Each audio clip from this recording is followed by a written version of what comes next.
Are you a 2 or a 4? What I mean by that is, do you let life happen to you or do you make life happen for you? There are many things in life that we have no control over, such as who our parents are, the color of our skin, our height, our eye color, our intellectual capacity, our special talents, and our disabilities. These things could be said to be the luck of the draw. What we do have control over, though, is our ability to overcome obstacles and to make good choices. Challenge only makes you better. When something that's upsetting or disappointing happens, as they always will, we can make the choice to see them as learning opportunities that will make us a better person. It's like going to the gym. You go through the pain to see the great results later. And I know when we're in the middle of some emotional turmoil, we usually don't see that there's a lesson there. But the lesson could just be, maybe I can learn to understand this other person's problems. If it really is all about the other person, maybe it'll just give you greater insight in dealing with someone like that and help them through their pain. So any obstacle can be a catalyst for building character for us. Even, let's say, a divorce. That's the opportunity to meet someone who may be a better fit for us. Not necessarily a better person, but just a better person for us. Maybe the first spouse was perfect at the time we wed, and then we grew in other directions. So I would never consider a divorce a failure. It just may be time to wish each other well and move on. Let go of the resentments. Try to treasure why you were there in the first place, and analyze what kind of partner you are and what you want in a future mate. Are you being realistic, and have you taken responsibility for your part in the failure of the relationship? So, that's another learning opportunity. When you make a mistake, the best solution is to accept responsibility and seek forgiveness. If you refuse to take responsibility, it could cause you to lose a loved one, carry around crippling guilt, or it could cause you to carry unexpressed resentment that will end up creating drama in your life later. The biggest favor you can do for yourself is to learn how to apologize for your mistakes. You're not expected to be perfect. It's a guarantee that you're going to hurt others. You'll say the wrong things, and sometimes you'll make a lot of different kinds of errors. That's being human. You're no better or worse than anyone else. We're all doing our best with what we know. So learning to apologize is very healing, though. It's healing for you, and it's healing for the other person. So instead of waiting around to get apologies that you may deserve very well, but you can't force someone else to give you apologies that they owe to you. But what you can do instead is give the apologies that you owe to others. So remember that mistakes and failures are opportunities to improve. It could be a personal improvement in your attitude or habits. It could be the catalyst that sends you to school to learn a new skill, or perhaps send you in a new direction for your career. I've heard some famous people say they were terrible being a waitress. The truth is, I don't really believe that. I just think that wasn't what they wanted. That wasn't the fit for them. So they wanted something else, and they went after it. Don't beat yourself up for your faults and your mistakes. You're a product of your environment and your education. Embrace yourself and all that you are, and just strive to be better every day. Remind yourself that you're important. If one person on this earth needs you and loves you or values your friendship, then you're important to them. And that would be a great loss to not have you in their life. So you matter to someone, and that makes you important to everyone. So let's talk about the 2s. Are you one of those people that lets life happen to you? If you don't have dreams and you don't know what you want, you'll just remain a victim of your circumstance. Instead of taking charge to make things happen that you want, things will continue to happen that are not your choice. You will remain a pawn in everyone else's game instead of playing your own game. You need to make the rules of life for you. When you complain over and over about a situation, at a certain point, you have to take responsibility for being there. If you're not happy, it's not that the situation's wrong, it's that you're in the wrong place, whether it's a job, a relationship, a home, or a career. If you're unhappy and you keep naming all the things that you need to change for you to be satisfied, the truth is that you're what needs to change by accepting the circumstance or by exiting from the situation to one that's better suited for you. Those in the role of a victim may have no perspective on boundaries and behavior. They often take advantage of others, feeling entitled, and without even realizing their selfish behavior. Sometimes they'll let others take advantage of them, and then they complain about it. Don't waste your time with people who focus on the negative. Discard all negativity. Everything that happens begins with you. What you think about and what you talk about is what you're going to draw into your life. Whining and complaining perpetuates the situation. It's one thing to try to bring about change in a situation that can be corrected. But if that isn't an option, then you really have to consider removing yourself from the circumstance. Don't stay in a position that doesn't fit you. It's like wearing clothes that are too big or too small. You just wouldn't do it. If it's the situation that's forcing you to move on, then you should be grateful for the new and better opportunities ahead. You don't need to feel hurt or insulted. If someone doesn't want you for a job or a relationship or anything else, if you're not what they're looking for, it doesn't mean you aren't good enough. It means you aren't the right fit. You would be unhappy in an ill-fitting circumstance, and then you'd miss out on the right one. So remember, we're all on our own path. No one owes you anything, and you don't owe anyone else anything. If you don't like the way someone treats you, then don't spend time with them. If someone disappoints you all the time, then don't expect anything of them and don't do anything for them. You can't control the behavior of other people, but you can control your reaction to their behavior. And you set up your own boundaries.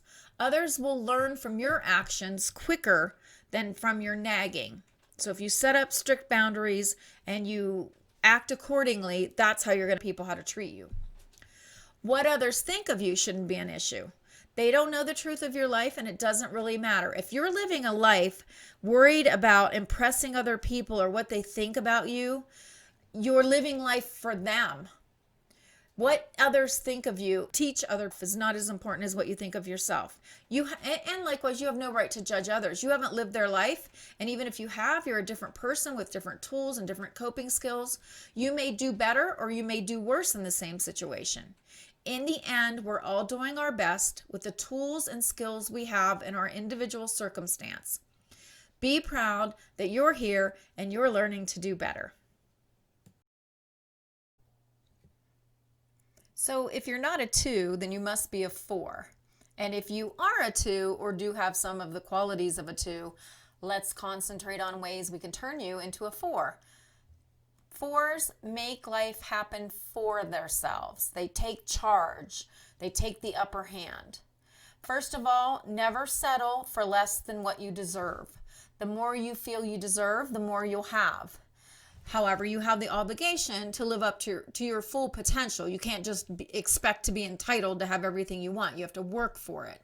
So you have to work hard to make the things that you want happen in your life. That takes effort. If you don't want to put in effort, then you're going to stay a 2.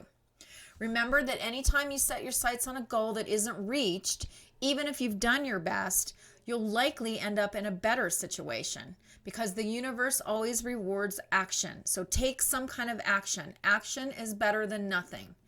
And if you strive to do your best, you'll feel better about yourself.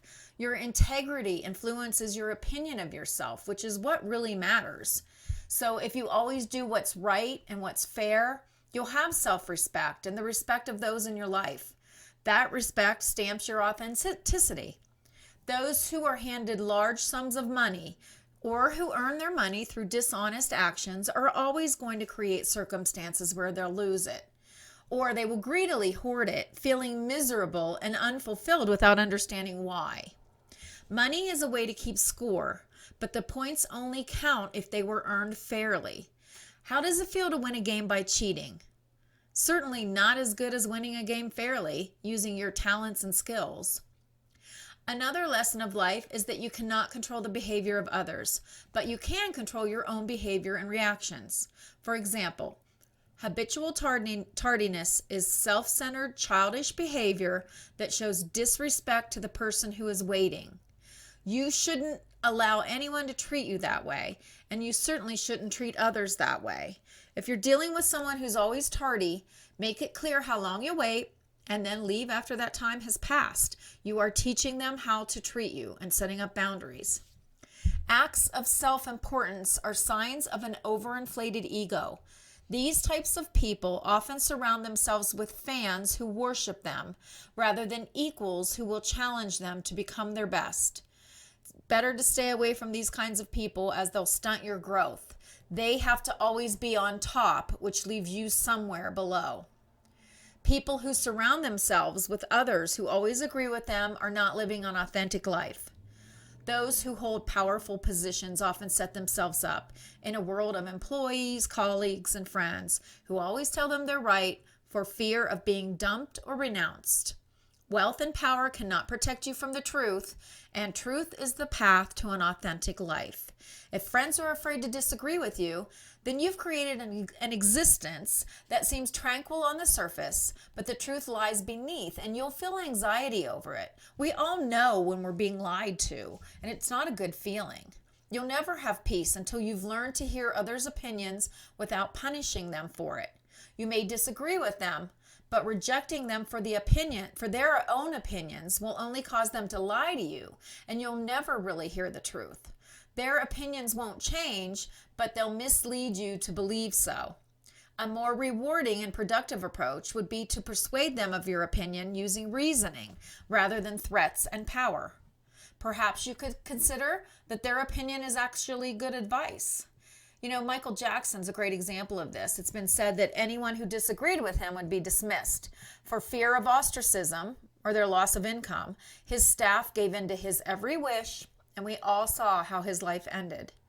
It is not in anyone's best interest to create a world where no one will stand up to you or are afraid to tell you the truth. Those who do always end up with a rude awakening that is far more shocking than any conflicting opinion. Keep in mind that disagreements are part of all relationships. Unless one person is not being authentic, you'll never agree on everything. Also, understand that you'll never win an argument if you insult the other person. A good formula for settling a disagreement is to first sympathize and acknowledge that you understand the person's point of view. Listen to their arguments with an open mind, because you may learn something, and then defend your point of view. And if you still can't come to an agreement, sometimes people just disagree. And so you should agree to disagree. Let the other person own their own opinion. So to be a 4, you have to respect others' boundaries and set up clear boundaries for yourself. You want to take control of your life and your behavior, making sure your response to or reaction to every situation is in your best interest. Think twice before you react and think ahead to the consequences. Concentrate on what you do want rather than what you don't want. Being a kind, generous, grateful person will attract more kind, generous, grateful people. Now, I will add a side note. Sometimes being very kind and very generous attracts the opposite. If you're a giver, you attract takers. So you just want to monitor that, your relationships are evenly balanced. Of course, there's sometimes when your friend needs you more than you need them and vice versa. And that's real friendship and a real relationship. But when it's always out of balance, then that's not really a good friendship. So the bottom line is, to be a 4, you want to take charge of your life, and you want to create the world that you want without creating a world that's not authentic. Again, getting money by cheating isn't really authentic. That's not going to make you feel good about yourself, because you will know. Nobody else might know, but you'll know. And then, surrounding yourself with people who always give in to you and always agree with you, that's also not being authentic. We can't always have our way. We can't always get everything we want.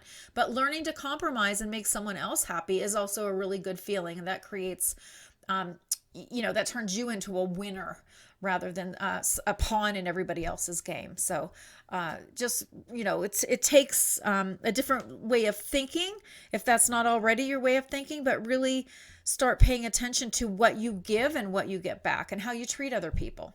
That's how you become a 4.